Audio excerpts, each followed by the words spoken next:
করেছো না সকালে? তাহলে আবার কেন?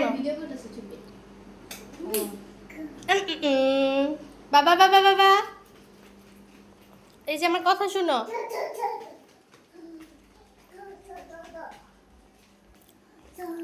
আমার কথা শুনো, আমার দিকে তাকাও।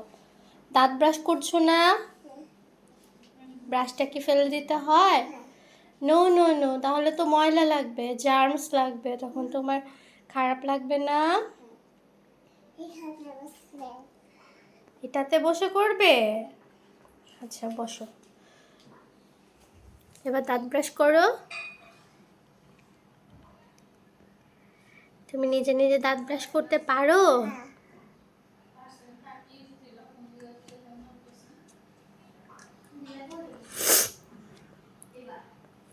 হয়েছে মামা, এখন রেখে দাও।